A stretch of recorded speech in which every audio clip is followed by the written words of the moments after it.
Hello Libra, salamat sa pagbisita. Ito po ang inyong Sun, Moon, Rising Sign and Venus. Love reading para sa sign ng Libra.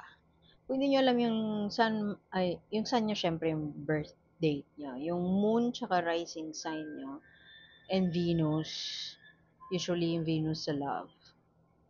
Pero okay lang din naman kahit yung sun lang yung pagbasihan nyo. Kung di nyo alam kung ano yung mga moon, rising sign, tsaka Venus nyo, maraming, like cafe astrology yata yun. Enter nyo yung birth chart nyo, tapos bibigyan kayo ng listahan ng kung ano yung sun sign, kung ano yung Venus rising sign and moon nyo. Komplikado minsan na magbase pa dun. Pero meron iba kasing ibang mga tao na alam yung moon sign nila at bumibisita sila sa mga reading. Kasi pwede niyong panoorin say, halimbawa Libra kayo, no? Pinanganak kayo October. End of September tsaka October.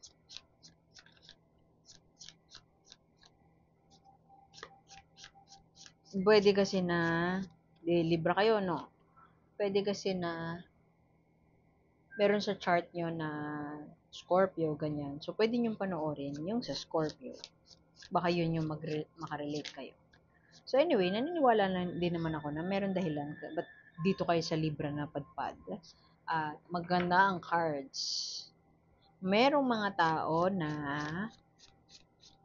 deceitful. Pwedeng current yan, past, present, future.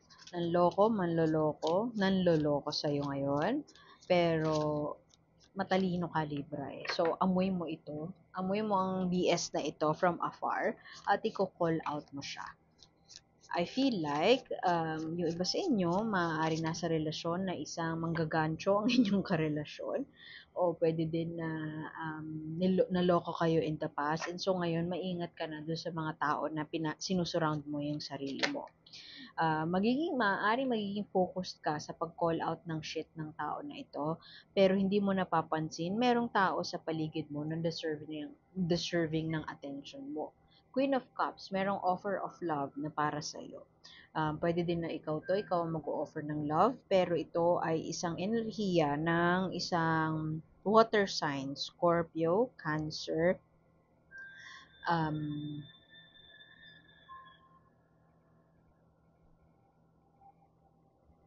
Pisces. Ang tagal ko iniisip, Pisces. So, um, itong tao na to cares so much about you. Pwede din kasi na nanay mo to. Kung hindi mo na nakakausap ng matagal ang mama mo, baka gusto mong kumustahin. Namimiss ka na niya. Merong tao sa paligid mo, yun nga, doesn't have to be Cancer, Scorpio, Pisces. Hindi siya tied strictly dun sa energy na yon, pero yung iba sa inyo pwede kasing ganon. Yung iba sa inyo, yun nga pwedeng nanay niya. Merong isang tao sa paligid mo na habang busy ka pagko-call out ng tao na hindi mo naman deserve, may tao sa paligid mo na naghihintay lang ng attention from you. Pwedeng kaibigan mo to from matagal na, pwede din na older yan sa'yo, you look up to them pero you have never seen them as lover mo. Pero ngayon, pwedeng mag evolve siya into something na, organic na, kasi nagsimula siya sa friendship. Organic na pag-iibigan, pwedeng ganon. Lalo na Two of Cups ang lumabas dito. It's a union of two, dalawang shokoy. Ang ugali ng mga shokoy daw ay masasama ugali. This is a yokai taro. Yokai, yung mga supernatural spirits sa Japan. So, kalimutan ko yung tawag dito sa dalawang to, pero shokoy sila. Parang shokoy sa atin. Obnoxious sila, meaning nakakaasar, pangit ang ugali, ganyan. Pero, pwede pa rin silang gawan ng, I mean, may mapupulot ka pa rin sa kanila at meron pa rin kabutihan sa kanilang puso. Union of two obnoxious souls. Pwedeng ganon. Yung sinasabi na obnoxious ka, Libra. Pero yun nga, basta may union. Yun lang yan. Reunion. Pwede din na reunion from your mom, with your mom. Reunion din sa old friend. Tapos dun ka magsispark. Dun magkakaroon ng spark from a relationship. Hindi ko alam kung gaano kabilis mo tatapusin ito kasi it feels like ready to hunt. Tingnan mo siya o nakatingin siya doon. Diba? Ito sa ibang deck, Wild E Coyote. Kung alam niyo yung Warner Brothers na yung cartoons, yung Roadrunner, 'di ba kaaway niya si Wile E. Coyote. Si Wile E. Coyote masyadong tuso, masyadong mapanlamang. Merong taong ganyan sa paligid mo. Alam mo yung reading mo mukhang ano yata January yata o Feb, balikan mo yung mga Libra. Meron tuso sa paligid ni Libra. Yun din, ganito din yung tema no. So, eto ka na, tingnan mo, maliit lang siya, oh, pero matapang siya. Willing siya i-call out o habulin o papanagutin itong tusong na tao na ito. Kasi, I can see you. I see what you've done. I can see through your BS and i-call out talaga kita. Hindi na para magtagal at ipagpatuloy mo pa yung kalokohan na yan. Knight of Swords, matalinong tao. Mukhang ikaw to, Libra, fast moving, i-call out mo talaga siya at gagamitin mo ang iyong utak para mabigyan ng hustisya ang iyong sarili. So, ang point ko doon, hindi ko alam kung gaano katagal itong ganap na ito sa buhay mo, kung gaano mo kabilis tatapusin, kasi mukhang magiging fixated ka pa dyan, Libra. Tapos saka pa lang magkakaroon ng reunion at union doon sa tao na bubuo ng iyong puso o mag-heal, tutulong sa'yo para mag-heal. Merong Ten of Wands dito, in reverse pa. Ewan ko kung meron pang hindi pa matatapos. Meron pang battle na hindi pa fully mabibigyan ng resolution.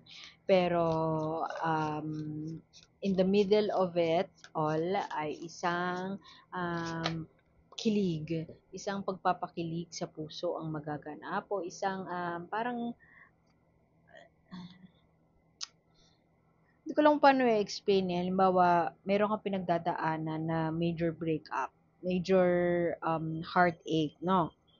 Tapos, engrossed ka pa, magsasampa ka ng kaso, dumating pa sa point na gano'n na kailangan magsampa ng kaso o kailangan may papanagutin na tao. In the middle of that, ewan ko, battle, legal battle, ay merong darating sa tao sa buhay mo na ang ending ay hindi mo na ipupursue yung legal battle.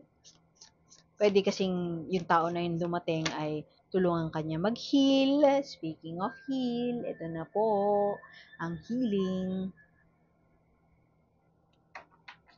si Yabo.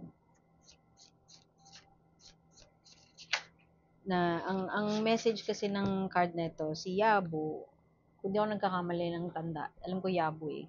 God siya. Nung gumawa daw ng mga gods, ang mga makers of gods, si Yabo ay kinreate siya based dun sa mga latak from the other gods. Pero, everything will fall into the right place. Yun ang mensahe nito. Kasi kung ano man yung mga latak sa mga dating nangyari sa ating buhay, lahat yun ay mabubuo muli o mabibigyan ka ng, mula sa mga latak na yun, ay may mabubuong bagay na marirealize mo na it is meant to happen after all. And so, it is a perfect yokai. This is the yokai taro. Yokai is supernatural spirits sa Japan. This is the perfect god or creature to represent this card. Kasi itong card na to, everything will fall into the right place, being calm and collected. Parang alam mo yung lilipas ang lahat at biglang tatahimik na lang at magkakaroon ng saysay ang mga bagay pagdating ng katahimikan na yon. After all the storm, after all the mess, may biglang silence. And yung silence na yon, pwedeng you shouldn't take it literally ha, as in tahimik. Pero pwede din, sige, tahimik. Literal na nakabibinging katahimikan. Pagdating ng punto na yun na tahimik ng lahat, doon papasok yung thoughts of parang transcendence ba. Doon papasok yung sa monotony, paulit-ulit sa buhay, there is silence, at sa silence na yun, papasok yung mga words of wisdom. Doon papasok ng wisdom. Kaya nga parang prayer lang din.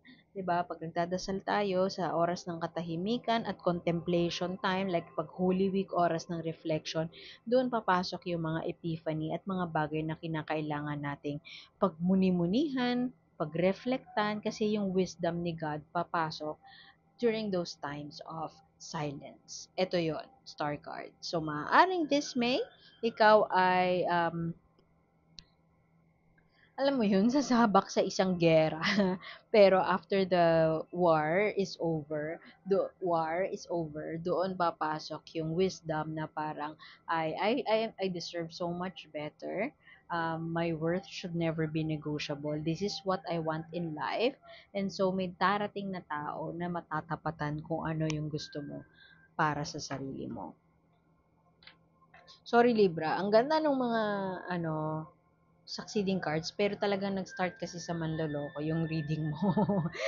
Sorry na. So, mukhang, ano, galing ka sa isang mapait na pagsasama, mapait na relasyon. Ikaw ay magta-transition sa isang pagninilay-nilay o healing ba? Darating ang healing sa'yo kasi marirealize mo na may tao na magpaparealize sa'yo. Pwedeng ikaw din. Hindi ko kasi nakita yung yung ace dito, yung spark has been later ace of wands, whatever ace, bago. Kaya feeling ko, hindi on your own mo marirealize yung worth mo. May ibang tao magpaparealize sa'yo nun. Oh, ang ganda. King and Queen of Cups. So, nandito pa. Soulmate connection. Twin flame. Maaaring sasaba ka sa isang twin flame. Meron kang may reunion. May reunion, Cancer, Scorpio, Pisces. Not necessarily those signs, pero may reunion sa tao na you used to admire, pero parang nawala nga siya sa buhay mo. Ewan ko, kaklase mo dati, old friend, best friend, childhood sweetheart, pwedeng ganun. This may maaari magpaparamdam siya ulit. Not necessarily magpaparamdam as in magpapakit siya sa'yo pero it's more of, kumusta? Gaganon. Mangungumusta sa'yo, magpaparamdam in a sense na, uy, nasa Pinas ako, baka, ano lang, innocent, hangout, ganon. Baka pwede ka, ng ganito, kita naman tayo, yayain natin si ganito. So, friendly invite lang siya, muna. Three of Cups, alam mo parang may blend, may parang push and pull o kaya mix and match. Parang marriage off. I don't know. Yung complication sa buhay ni Libra. At the same time, yung new beginning of in love. May mag-evolve. Feeling ko, this May, you will be embroiled into some, into some major, major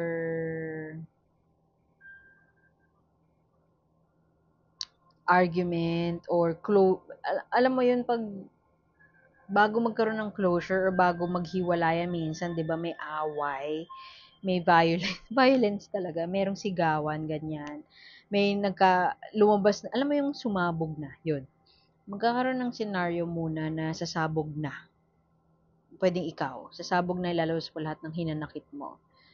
Pwedeng mangyari yun during a wedding, pwedeng mangyari yun during an event. Mukhang yun yung most immediate na mangyayari muna kay Libra. Bago, kasi alam mo, subscribe ka, Libra. Baka next month, ito pa rin yung topic. Kasi hindi pa, matagal pa tong proseso. Mahabang proseso pa. Yung Queen and King of Cups, yung reunion, yung match, twin flame connection, healing realization of your worth, non-negotiable na yung worth mo, ito ako, ito gusto ko, ito na, hindi na, self-love, more self-love. It's a process. Proseso tong apat na to. Ito yung pinakamagandang cards dito. Proseso yung love journey na yan, yung redirected ka na ni God towards something that you truly deserve. Kasi umpisa at dulo ng reading mo may conflict pa, meron pang delay, meron pang hindi malalagyan into closure.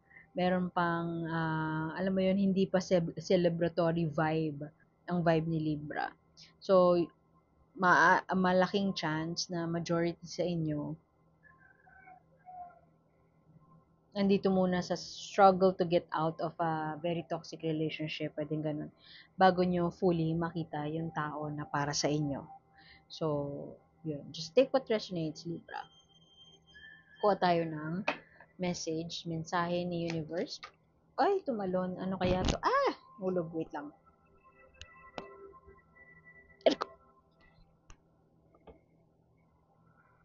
Focus! Wait lang, hikab lang ako. Excuse me. Mag-focus ka, Libra, sa ano yung biyaya sa'yo. Gratitude. Very, very cliche, pero kung ano yung pinag-iisipan mo, kung ano yung kung saan mo dinidirect yung utak mo ngayon, yun ang magma-manifest sa'yo. So, mamili ka. Kung gusto mong pagtuunan ng pansin, mag-focus doon sa bagay, tao na nanakit sa'yo, o gusto mo mag-focus doon sa tao na parating sa'yo. Kung ano man yung pinafocusan mo, yun ang mamamanifest mo. Kung pasasalamatan mo, negative o positive na binibigay sa'yo ng universe, if you see it as a blessing, bawa, itong tao na to, oo, pwede mong pasalamatan yung presensya ng tao na nakit sa'yo. Salamat kasi kung hindi ka dumating sa buhay ko, hindi ko marirealize na hindi ko kailangan ng mga katulad mo. Salamat na dumating ang hindi siya yung mga bagay na ipapasalamat natin, hindi siya dun lamang sa dun sa nagsasatisfy tayo, dun sa expectation natin. Pwede tayong magpasalamat sa mga bagay, sa mga challenges na binibigay sa atin. Kasi kasama yun sa proseso para mapagtagumpayan o fully mag-heal. 'Di ba si Yabo nga, binigay siya, binuo siya ng iba-ibang klaseng latak. So, sa latak na yun, magpasalamat ka kasi makakabuo ng isang bagong creature o bagong experience. So, mag-focus ka dun sa mga bagay na gusto mong i-manifest. Pag nag-focus ka doon sa kung ano yung meron ka ngayon, at sa mga bagay na pinaplano mo, ini-envision mo, yun ang mapapasayo. So, affirmation yan na may choice ka ngayon, affirmation yan na yes, kaya mong i-map out ang mga gusto mong i-manifest in life. And yes, possible. Walang imposible. Affirmation yan na walang imposible. So, iwan ko na yun doon. Libra, salamat sa pagbisita at sana makita ko kayo ulit next time. Ako po si A. And see you soon. Bye-bye.